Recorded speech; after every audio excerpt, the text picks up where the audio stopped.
On Kirill 3, no one made eye contact in the mist. The acid haze that draped the world wasn't just toxic, it was intimate, creeping into lungs, clothes, even thoughts. It clung to you like guilt, and in a place like this, there was plenty of that to go around. The towers of the southern industrial district rose like rusted bones from the cracked concrete. They groaned under the weight of machinery that never slept. Lights flickered half-heartedly through grime-streaked panels, casting cold blue glows that bled into the fog. Everything here was old. Everything here was dying, except the system. The system never stopped. An Eli cavern moved through it like a ghost. His boots clanged softly on the metal walkway, a lonely rhythm swallowed quickly by the omnipresent hum of extraction engines.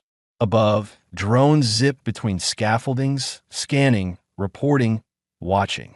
Cameras nested in the corners like silent vultures. No one looked up anymore. No one wanted to be seen. He was returning from an overtime repair. Yet another coolant regulator on Subline 32 had failed. It didn't matter. Nothing ever changed. Workers patched holes, replaced rot, kept the decay from collapsing too quickly. That was their job. Keep the dead machine breathing. Keep the wheels turning. Keep your head down. Eli wasn't exceptional. A systems technician 3rd grade, he was one of thousands, nameless, faceless, replaceable. And he preferred that way. Visibility invited questions. Questions invited attention. And attention on Kirill 3 got people disappeared. He was halfway across the freight corridor, breath misting through his rebreather, when he saw her. At first, he thought it was trash. A bundle of cloth tossed on the steps of the cargo bay's south exit, like someone had abandoned a sack of dirty laundry. But something was wrong with the shape. Too still. Too human. He stopped. The form shifted. A shudder ran through it, small and pitiful. Then a hand moved, thin, shaking, curling inward like it no longer believed in reaching out. She was young, barely more than a girl. Her skin, beneath the filth, was an eerie green, a hue not native to any documented species that lived or worked in the city sectors. Her long black hair clung to her face in damp strands, and her cheeks were hollow, sharp. Her lips were cracked, and her breath came in short, painful gasps. But it was her eyes that broke him. Large, luminous, violet like a bruise, and completely, utterly empty. Not with death, with starvation. He'd seen hunger before, on worker transports, in the slums outside the dome sectors. But this wasn't just hunger. This was a slow execution by neglect. A death not by violence, but by a world that simply didn't care. She was crying. No sound, just tears slipping silently down her cheeks, cutting pale trails through the grime. Something tightened in his chest. He hadn't felt that in years. Not since. No. He pushed the memory away. He looked around. No movement. Just the dull groan of machinery. No guards, no patrols, yet. The security tower scanner was pointed toward the east wall, at least for now. Still, cameras saw everything. Drones recorded everything. He should have walked away. Just another poor soul. Not his responsibility. But he didn't. Eli moved quickly, pulling his coat off. The lining was warm, triple layered. He draped it around her shoulders, and she flinched but didn't resist. Her hands were ice. "I'm not going to hurt you," he said quietly. "Can you walk?" She looked up at him, and for a heartbeat he thought she might try to speak. But instead, she simply stared, defeated, waiting to be left again. He sighed, reached down, and lifted her into his arms. She weighed nothing. A handful of bones wrapped in trembling skin. She didn't cry out, just let her head fall against his shoulder, breath rasping against his neck. He moved fast, took the back paths, service tunnels under the old piping grid, out of sight of surface monitors. The reek of oil and chemical exhaust filled the air. He knew this route, knew where the blind spots were. Every step, he expected a siren, a red flash, an alarm. But the city kept humming, oblivious. His unit was tucked behind a scrap recycler on level D12. Just another worker pod. Gray walls. One cot. One heater. One recycled air system that wheezed like an old man in winter. He laid her gently on the cot, pulled a thermal blanket over her. She didn't move. just closed her eyes and exhaled, slow, broken, like a machine running out of power. He stared at her for a long time. Then he locked the door, turned off the panel light, and sank to the floor. What the hell was he doing? This wasn't some bleeding heart moment. He wasn't a hero. He'd lived through enough to know better. You helped someone on Kirill 3, you paid for it. But he couldn't walk away. Not after that look. Not after the soundless way she'd cried. Not after seeing her in those eyes. The next day passed in shadows. He stayed home, claiming a tech fatigue protocol. No one questioned it. He had credits saved, and the supervisors were too overworked to care. She didn't wake until the second evening. He was sitting at the small table, working on a damaged sensor coil, when she stirred. A quiet rustle. He turned. She sat up slowly, his coat still wrapped around her like armor. Her gaze flitted across the room. She looked like she might bolt. "It's all right," Eli said softly. "You're safe here." She blinked, watched him for a long moment. Then, with a hoarse, barely audible voice, she spoke. "Sarah." He set the coil down. "That your name?" A small nod. He smiled. It felt foreign on his face. "I'm Eli." Silence again, but less tense now. He stood, poured a cup of warm synth broth, and held it out. She stared at it as if it might vanish, then took it with both hands. Her fingers trembled, but she didn't spill a drop. When she finished, she pulled her knees to her chest and rested her chin on them. Her eyes didn't leave him. "You got people?" he asked. She shook her head. He hesitated. "Are you running from something?" No answer, but the way her eyes darkened said enough.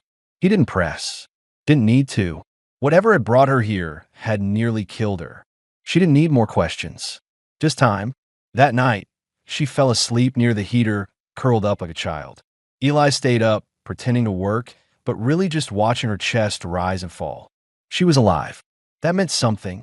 When he finally lay down, he felt different. Not lighter, not better, but less numb. He didn't know who Ciro was, or why she'd ended up half dead in the cargo bay. He didn't know what danger might follow her, or what rules he'd just broken. But he knew one thing for certain. He couldn't go back. Something had shifted inside him. He wasn't just a technician anymore. He was a man who'd saved a life, and he wasn't going to let the world take it from him. Not again. Morning on Kirill 3 came without sunrise. The sky was a dull, acidic gray, the same color it had been for years. There was no weather here, just the constant drift of chemical mist and the low mechanical hum that never slept. The world outside Eli's unit remained indifferent, like always. But inside, something fragile was beginning to shift. He sat on the edge of his workbench, sipping from a dented metal cup. The synthetic coffee tasted like copper, but it was hot, and that was enough. Across the room, Sarah slept curled beneath his coat, still and small. Her breathing had steadied overnight, but it was shallow, as if her lungs hadn't quite decided if they wanted to keep trying. Eli didn't know what to expect when she woke. Fear? Panic? Silence again? He wasn't sure what scared him more, that she'd lash out, or that she wouldn't speak at all. But when her eyes opened, slow and blinking against the stale light, she didn't run. She looked at him. He nodded once. "Morning." Sarah said nothing, just blinked, pulling the coat tighter around herself. She looked cleaner in the dim light, if only slightly. The grime still clung to her skin like a second layer, and her tangled hair framed her face in thick, oily strands. But her eyes were clearer now, less hollow. There was life in them again. "You hungry?" he asked. She hesitated, then gave the slightest nod. Eli got up and moved toward the cupboard, pulling out a food pack and a canister of heat-activated broth. It wasn't much, just powdered nutrients and chemically flavored starch, but it was what he had. He poured the mixture into a tin bowl and set it in the warmer.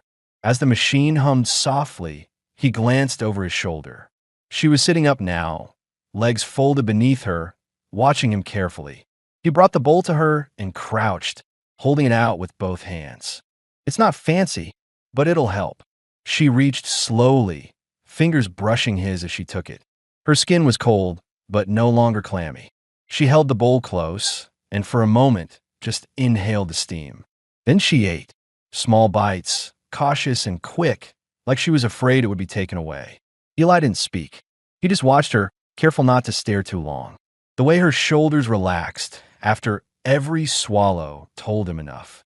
She hadn't eaten in days, maybe longer. When the bowl was empty, she lowered it gently to the floor. Her eyes flicked to his again, uncertain. He offered a small smile. "You're welcome." She didn't smile back, but she didn't look away either. After a pause, he stood and scratched at the back of his neck. "There's a shower unit in the back. It's not much, but it works." Syrah tilted her head, confused. He gestured toward the short hallway near the sleeping alcove. "You could clean up if you want. Warm water. I'll find you something clean to wear." Still she hesitated. He could see it in her, distrust, the instinct to protect herself. Whatever life she'd come from hadn't left room for safety. "You don't have to," he added quickly. "Just figured you might feel better." For a long moment, nothing. Then slowly she stood. The coat slipped from her shoulders, and he caught a glimpse of the layers beneath, cloth barely holding together, stained and worn. Her green skin was marked by thin, healed scars along her arms. Not new, not fresh. The kind of damage that came from long suffering, not violence. Neglect more than cruelty. Eli turned away and stepped into the hallway, giving her space. "There's soap in the panel. Water controls on the right. I'll be out here if you need anything." The door hissed shut behind her. He sat down again, fidgeting with the tools on his bench. His fingers found a twisted coil, but his thoughts weren't on repairs. They were with her. Syrah. Who was she? Where had she come from? Why had she been alone, collapsed on cold steel, like she'd fallen out of existence? He didn't ask. Not yet. The silence between them wasn't empty. It was careful, like glass stretched too thin. The water ran for a long time. When she emerged, steam billowed into the room. Her hair was wet, but it fell smoother now, long and black like strands of obsidian. Her skin was clean, revealing the soft glow that shimmered faintly beneath the green, like starlight seen through clouds. She wore one of his old shirts, too large but warm. It hung off her shoulders, sleeves rolled to her elbows. She'd found the utility pants he'd set aside and pulled the drawstring tight at the waist. She looked less fragile, still thin, still wary. But something had changed. He looked up, meeting her eyes. "Feel better?" She gave a small nod, almost imperceptible. He picked up a packet from the table and held it out. "Tea. Sort of. Tastes like moss, but it's warm." She took it, fingers brushing his again. Her hands were steadier now. They sat in silence for a while. Syrah on the edge of the cot, Eli back at his workbench, pretending to tinker. Then she spoke. Her voice was soft, unpracticed. "Why?" He looked up. "Why what? Why did you help me?" He didn't answer right away. The question had lingered in his own mind all night. "I don't know," he said honestly. "Guess. I saw someone who needed help." She studied him. Her gaze wasn't sharp, but it was heavy. Eli sighed. "Years ago, I watched someone die. Someone close. And I couldn't stop it. Couldn't do anything. I told myself, if it ever happened again, I'd be different." He looked away. So maybe this was me trying. Syrah didn't speak again, but she didn't need to. That night, she didn't sleep by the heater. She laid down on the cot. When he turned off the light, she reached for his hand beneath the blanket. Just lightly. Just once. He let her hold it. And for the first time in years, he didn't dream about the boy he couldn't save. He dreamed of a girl with star skin and violet eyes who cried without sound. And this time, he didn't look away. The third morning arrived with a faint tremor. It came not from the earth. Kirill 3 didn't quake anymore, but from the weight of a world stretching just a little too thin, like something buried beneath the steel crust had finally begun to shift. Eli woke to the sound of boiling water and the gentle rattle of a spoon against metal. It was a sound that didn't belong in his life. Not in this place, not in this century. For a moment, he thought he was dreaming. But when he opened his eyes, the cot was empty. Syrah stood in front of the heating unit, steam rising from a small tin cup. She wore the same oversized shirt and utility pants, rolled and tied at her waist. Her long black hair hung damp and wild down her back, strands clinging to the nape of her neck. The skin of her arms caught the weak morning light, casting a faint green shimmer that was almost too delicate for this world. She turned as he sat up, her expression unreadable. Then, without a word, She walked over and offered him the cup. He blinked. You made tea? She gave a slow nod, her gaze drifting toward the heater again. Eli accepted it, careful not to let his fingers brush hers. The cup was warm. The taste, sharp and bitter, dried root boiled just long enough to be tolerable. But it was perfect. I didn't know we had tea, he said, mostly to himself. Her voice came soft, nearly a whisper. Found it. Back of the cabinet. He looked at her, really looked. There was color in her face now. Her shoulders no longer sagged with exhaustion. Something in her had started to return, piece by piece. You're feeling better, he said. She nodded again. A little. That was all. No elaboration, no backstory. Just enough to say she wasn't dying anymore. And somehow, in that moment, it was enough. They shared a quiet breakfast, dry ration bread, rehydrated fruit, another round of root tea. Conversation was still minimal, but the silence between them had shifted. It wasn't filled with fear or hesitation anymore. It was comfortable, like two people quietly learning how to breathe in the same rhythm. Afterward, Eli returned to his workbench. The coil from yesterday still sat half open. He didn't really need it anymore. It had been for a side job, something he'd taken to earn extra credits for a non-existent future. But the routine helped. Sierra wandered through the small space. She didn't ask questions, didn't pry. But she touched things gently. A screwdriver, a spool of wire, a rusted piece of a pressure valve. She examined them like they were relics, not tools. You know what that is? He asked when she paused over a stripped power cell. She looked at him with something between amusement and offense. Recharge buffer, she said. But yours is cracked. Won't hold. Eli blinked. Yeah, that's right. I can fix it. It wasn't a question, and she didn't wait for permission. She took the cell, found a cutter from the toolkit, and started working. He watched her, try not to seem too surprised. Her hands moved with precision, slow, steady, sure. Her fingers were long, delicate, but calloused in places only someone who'd worked with real systems would have. She didn't guess. She knew. You've done this before, he said. Yes. He waited. She didn't add more. Still, it sparked something, curiosity, admiration, maybe even something deeper, something he wasn't ready to name yet. When she finished, she handed the cell back without ceremony. Try now. He connected it to the panel and flipped the switch. The light blinked green. Eli smiled. That's the first thing in this room that's worked right in a week. Sierra didn't smile back, but her eyes flickered with something like satisfaction. Hours passed. The day outside stretched on, indistinguishable from the one before. But inside, things were different. Sierra stayed close, not in a way that invaded his space, but near enough to feel real. Like she was choosing to be here now, not just surviving in the warmth. She drew, too, found a bit of charred wire, and started sketching shapes on scraps of packaging. Stars, mostly. Spirals. Dots connected by imaginary lines. Some he recognized from old constellation maps. Others he didn't. Where are these from? He asked. She hesitated. Home. Eli paused. What was it like? Sierra didn't look up. Her voice barely carried. Quiet. Cold sky. Everything moved slow. We listened. To what? To each other.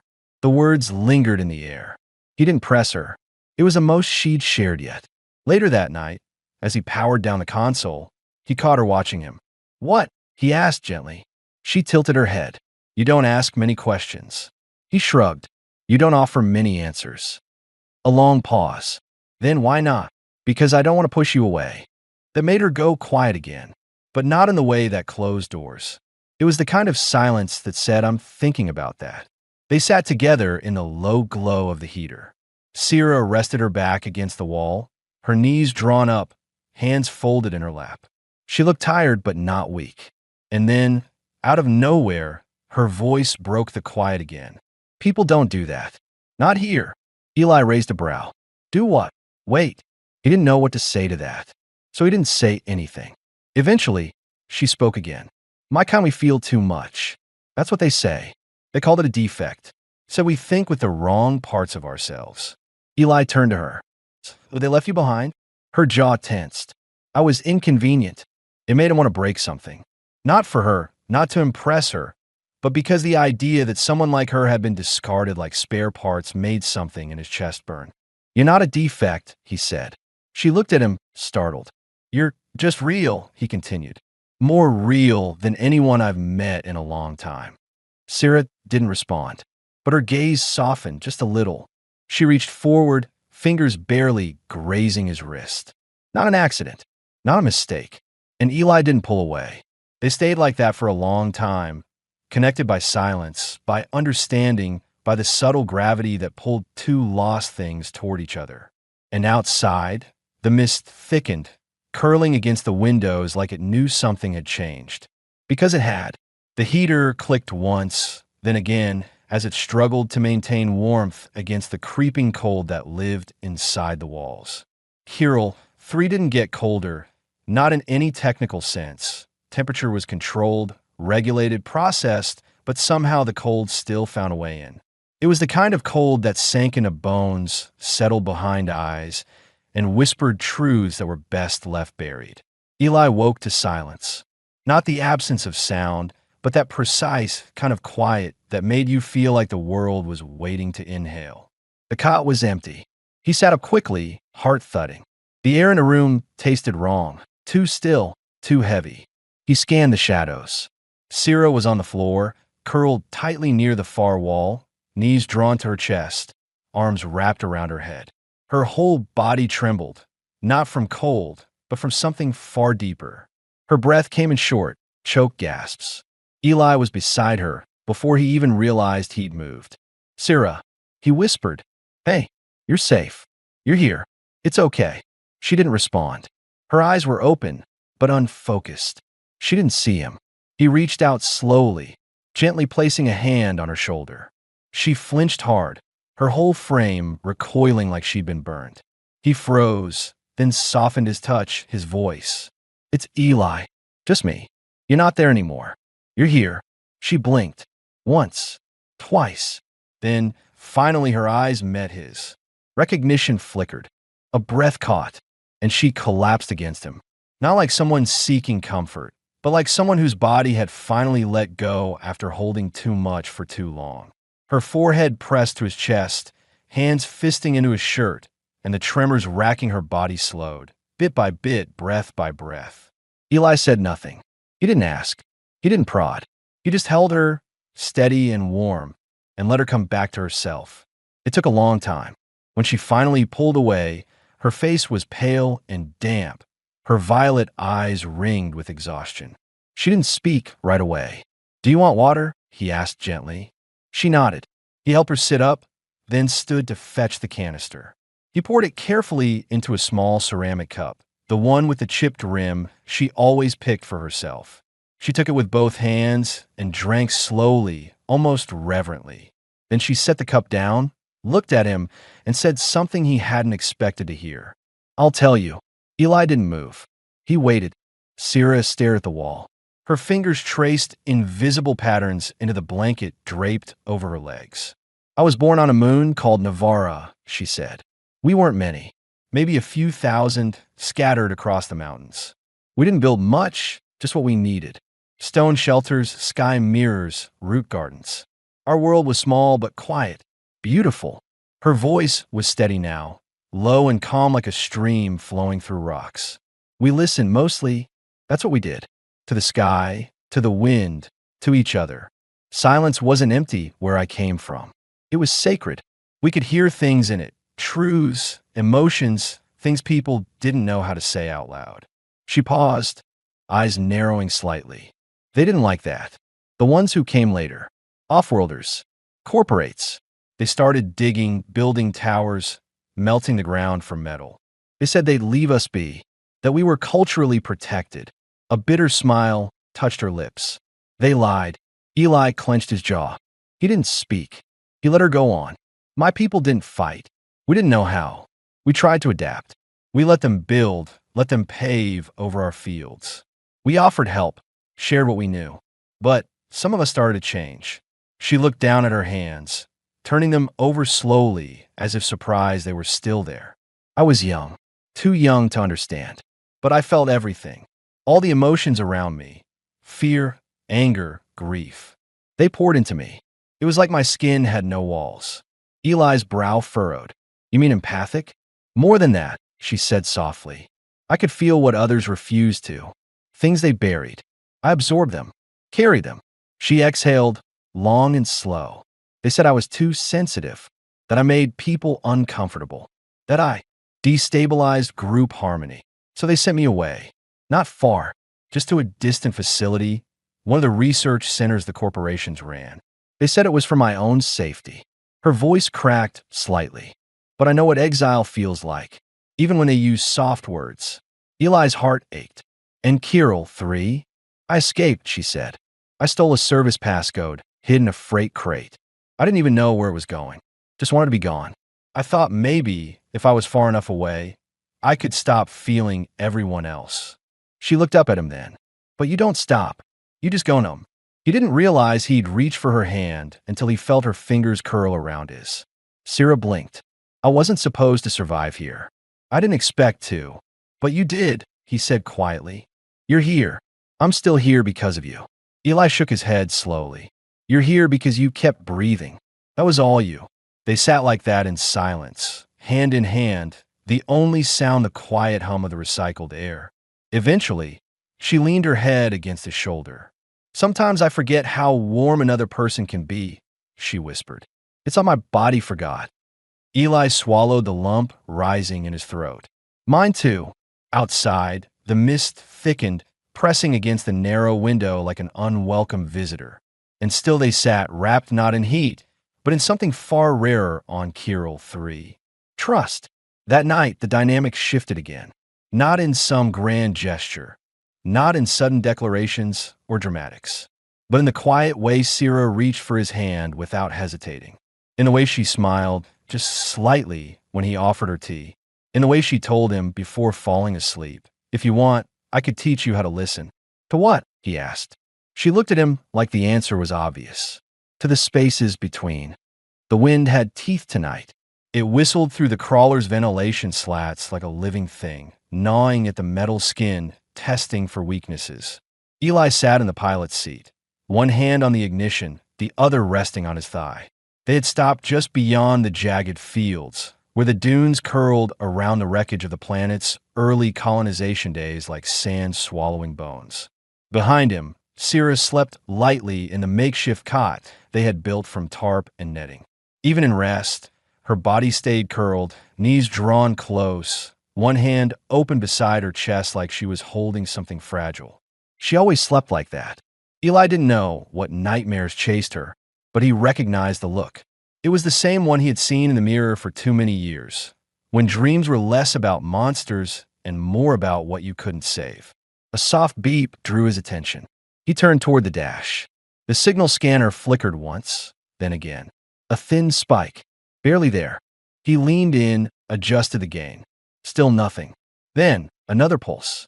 Too clean, too symmetrical, not natural. Eli's gut tensed. He reached for the auxiliary monitor, patching into the crawler's old sensor suite. The feed was grainy and slow, held together with rust and prayer, but it still worked. He rotated the external camera toward the northern quadrant. At first, nothing but static. Then movement, a soft shimmer against the wind-blown haze.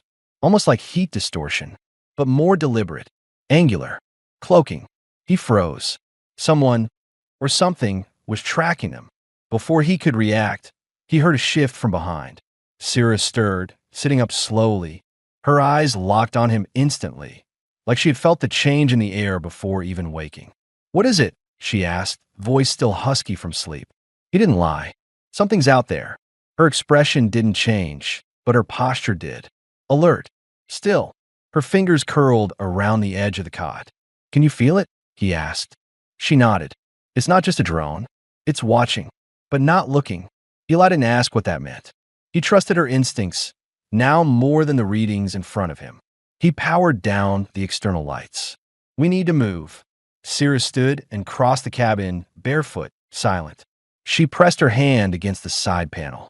We're being measured, she whispered. What? They're not just scanning. They're deciding whether to strike, whether to wait. Eli's blood chilled. Oryx. She looked at him. Her violet eyes were calm, but unreadable. Something like them. They packed in minutes. No wasted motion. They didn't speak much, but they didn't need to. They moved like people who had already planned this 1,000 times in their heads. As Eli checked the crawler's systems, Sarah leaned out the narrow side hatch and stared into the darkness. She didn't blink. "I know this silence," she said. Eli turned.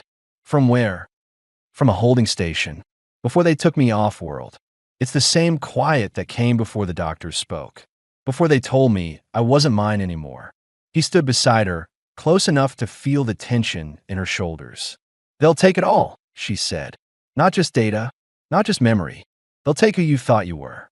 Eli placed a hand on her back. "I won't let them." She looked at him. "You don't know what you're saying." "I do." He turned her gently to face him. "Because once a long time ago, I didn't stop them. I had a sister. She got marked for relocation during the early cycles. We were told it was for safety. I let her go. I trusted the system. I never saw her again." Sarah didn't speak, but her fingers brushed his wrist. A simple gesture, but full of gravity. "Then don't let them take me," she said quietly. "I won't." They set off again, quietly, cautiously.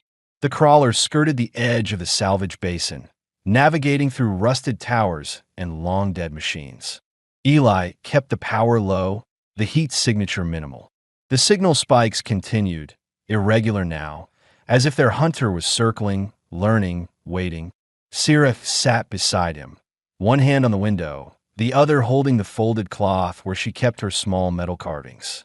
She pulled one out, a spiral. "What's that one?" Eli asked. "A path without edges," she said. "It leads inward, not forward." He nodded. "That's how this feels sometimes. Like we're going deeper into something we can't name." She smiled faintly. "But we're not lost." The crawler's lights flickered, just once. Eli's eyes snapped to the readouts. Pulse feedback. Something nearby. He turned the crawler sharply, entering the narrow corridor between two half-collapsed transmission pylons. That's when he saw it. Not a drone. Not a human. Something in between. A figure cloaked in adaptive armor. Face blank. Eyes pale and glowing softly. The insignia on its shoulder, a red-lined circle. Oryx. But not a normal agent. "Proxy," Eli whispered. The figure raised one hand, not an attack, but as a greeting. "Eli Cavern." A voice echoed, mechanical but eerily calm. "You are in possession of unauthorized biointelligence." Sarah, tense beside him. "You are ordered to surrender the subject for reclamation." Eli's grip on the throttle tightened. Not a chance. The proxy took a step forward. "Resistance will lead to nullification." "I've been nullified before," Eli growled. "Didn't take." And then, without hesitation, he fired the crawler's pulse cannon. The shot struck the tower behind the proxy, causing a cascade of sparks and debris to rain down. Not a kill shot, a distraction. "Hold on," he shouted, slamming the accelerator. The crawler lurched forward. Sarah braced herself, clutching the frame as they tore through the debris, kicking up a storm of rust and wire. Behind them, the proxy gave chase.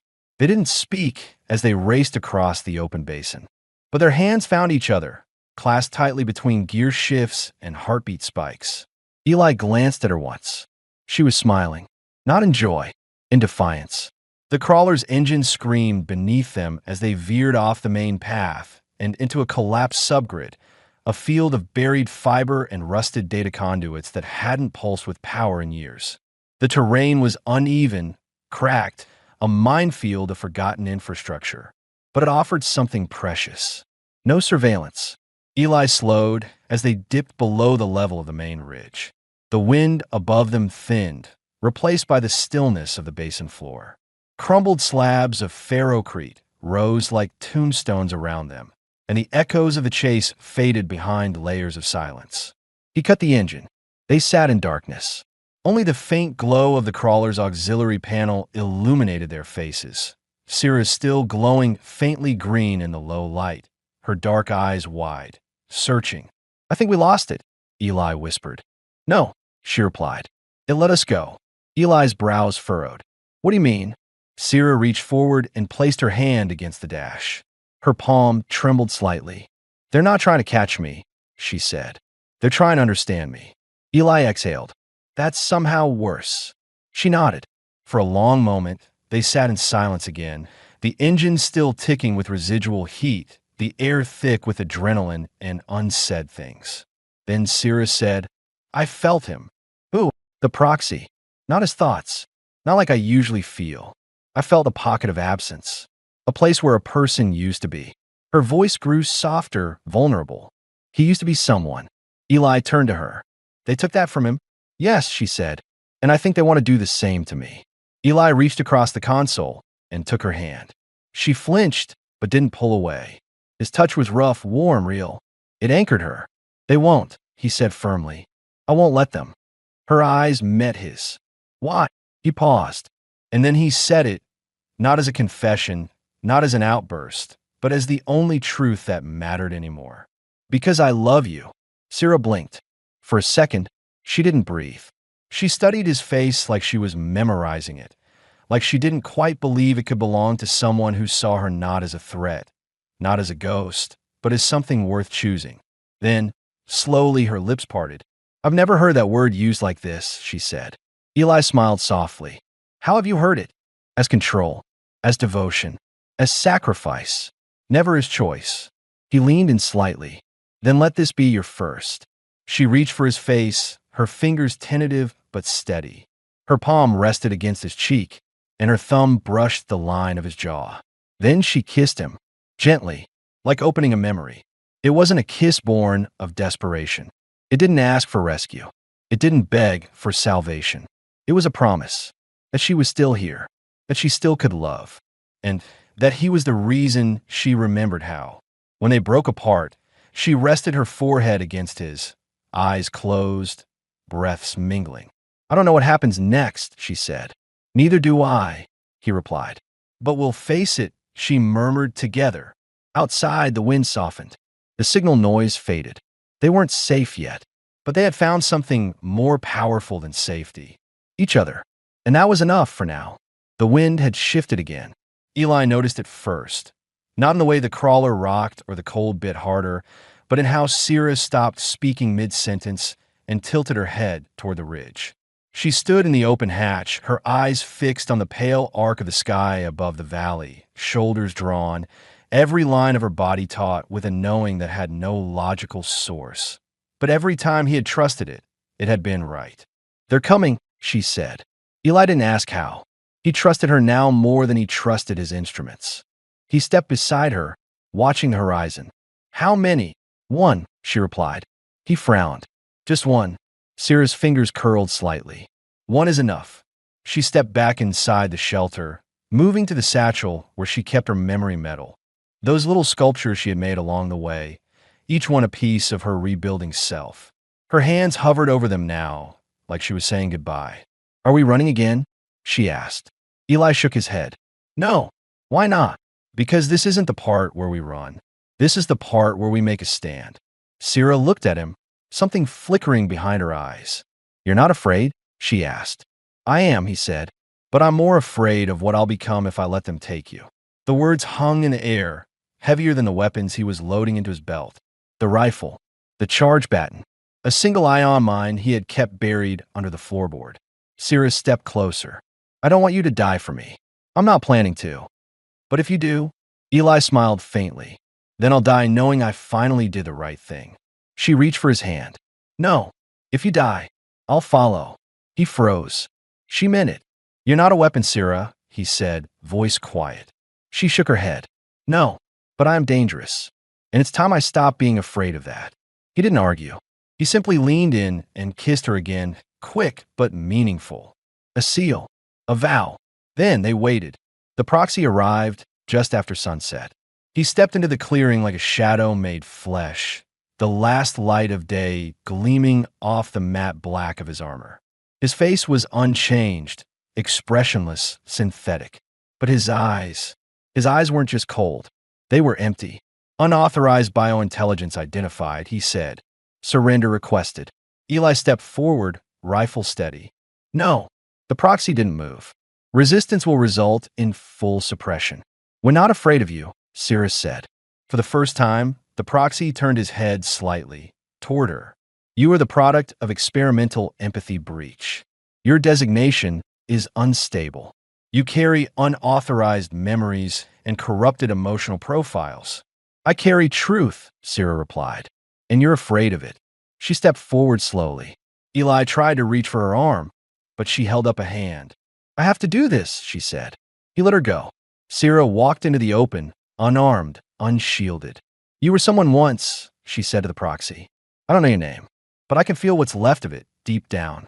You will be reabsorbed, he said. Your presence compromises unit coherence. No, she said. It reminds you of something you were forced to forget. She stopped a few feet from him. Then she reached out. Eli's breath caught. The proxy didn't raise his weapon. Instead, his head twitched, just slightly. Sarah's fingers hovered near his temple. And then, gently, she touched him. A pulse of light, not visible, but felt, rippled through the air. The proxy jerked. He staggered back, a hand clutching his head. And for the first time, he screamed. It wasn't mechanical. It was human.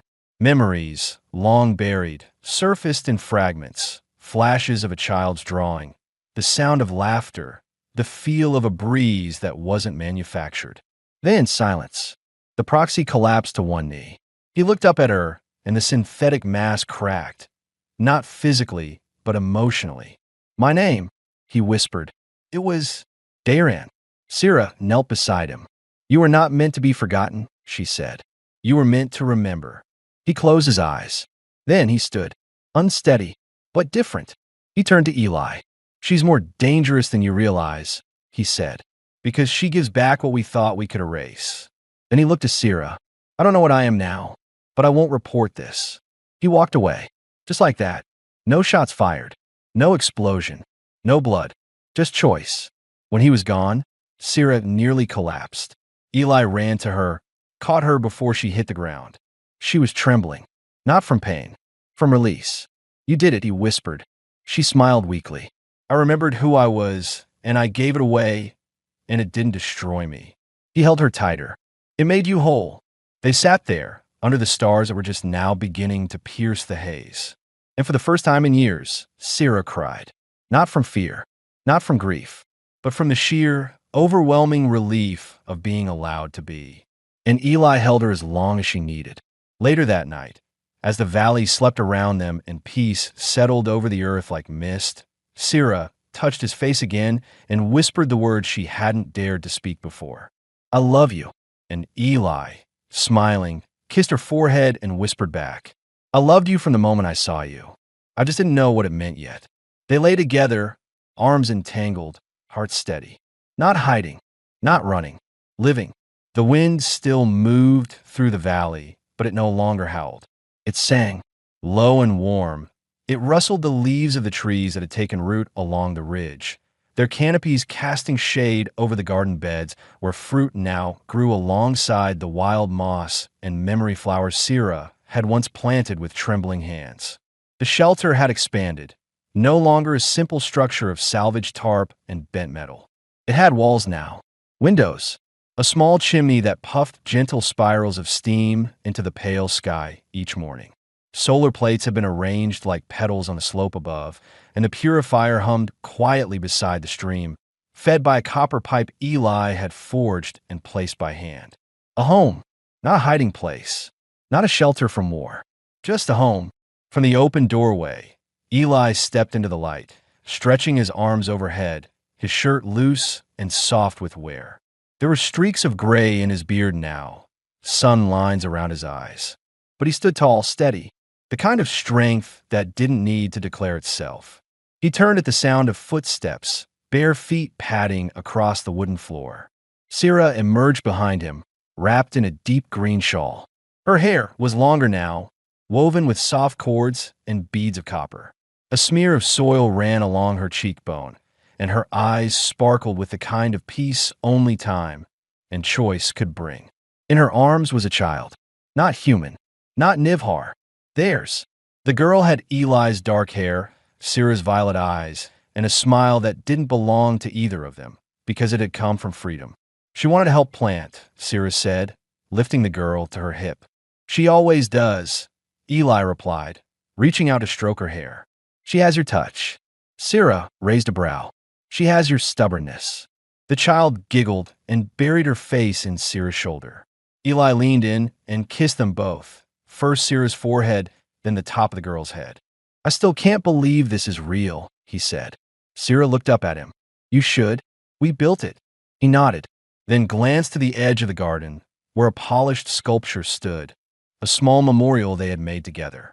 Two hands, palms open to the sky, holding a fragile shape between them. The sculpture had no plaque, no name, just presence. It was for the ones they couldn't bring with them, the ones who hadn't escaped, the ones still trapped inside systems that didn't understand what it meant to feel. Syrah followed his gaze. They'll come again someday, she said.